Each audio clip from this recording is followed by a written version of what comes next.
जैसे पहला प्रश्न आपको दिख रहा है स्क्रीन पर, क्या लिखा है आपका 16 गुड़ा टी के पावर में -3 टी के पावर में बट्टे में 4 के पावर में -3 गुड़ा 8 गुड़ा टी के पावर में -6। तो इसको कैसे सॉल्व करना है, ध्यान दीजिए। इसको मैं क्या लिख सकता हूँ, 2 के पावर में 2 दूनी 4, 4 दूनी 8, 8 दूनी 16, ठीक है।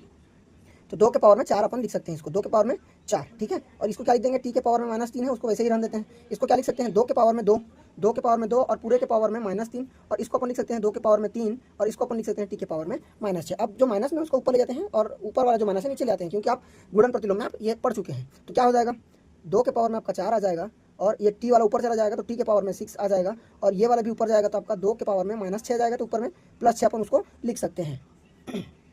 उसी प्रकार ये वाला आपका नीचे में ही रहेगा, 2 के पावर में 3, और आपका टी के पावर में जो -3 है वो नीचे आकर के +3 बन जाएगा, कुछ इस प्रकार से। अब ऊपर ऊपर वाला आपस में जुड़ेंगे तो ये क्या हो जाएगा, 2 के पावर में 4 और 6 मिलकर के कितना बन जाएंगे, 10 बन जाएंगे, और ये टी के पावर में 6 रहेगा। अगर जो बटे के रूप में रहता है वो माइनस हो जाता है, तो नीचे वाला टी को भी अगर लिखना चाहूँ तो 6 - 3 में कर सकता हूँ। उसके बाद क्या हो जाएगा, 2 के पावर में ये 3 हो जाएगा। तो ध्यान दीजिए, 10 में से मैं 3 को घटाऊंगा, अब ये बटे के रूप में है तो कितना आ जाएगा आपका, 2 के पावर में आपका 7 आ जाएगा, और टी के पावर में आपका 3 आ जाएगा। तो जैसे ही आप 2 का 7 बार गुणा करेंगे तो आपको मिलेगा 128, और टी के पावर में 3 है तो हम इसको टी के पावर में 3 लिख देंगे, यही आपका आंसर हो जाएगा, मतलब सरल हो जाएगा। लेकिन आपको क्या करना है कि जैसे इसके साइड में हमने जो फार्मूला यूज किया है वो ब्रैकेट के अंदर में उस फार्मूला को लिखेंगे, इसके साइड में जो हमने यूज किया है उसको इस ब्रैकेट के अंदर लिखेंगे, ठीक है। इसके अंदर में जो यूज किया है वो इस प्रकार से। तो अगर इस प्रकार से हम लिखें तो नंबर कटने की जो संभावना है वो बहुत कम हो जाएगी। चलिए अब अपन दूसरे प्रश्न पर बात करते हैं।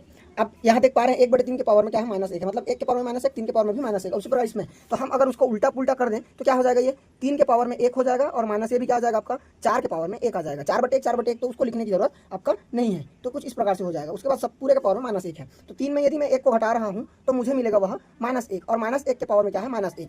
तो अगर मैं माइनस पावर में -1 है उसको +1 करना चाहूँ तो क्या हो सकता है, 1/-1 के पावर में +1 आ जाएगा। तो भाई आप देख पा रहे हैं +1 तो आ गया, लेकिन ये माइनस और दोनों हैं तो कुल मिलाकर हमारा आंसर क्या निकल के आ जाएगा, -1, और यही आपका इसका सरल रूप हो जाएगा। अब यहाँ पर आप देखिए, जैसे हमने गुणन प्रतिलोम वाला चेंज किया है तो आप फार्मूला यहाँ लगा सकते हैं, ठीक है। उसी प्रकार इसमें भी सेम वही यूज हुआ है, लेकिन जब एक बार हमने फार्मूला लिख दिया है तो हमको डबल लिखने की जरूरत नहीं है। ऐसे ही आपको बाकी क्वेश्चन को भी सॉल्व करने हैं।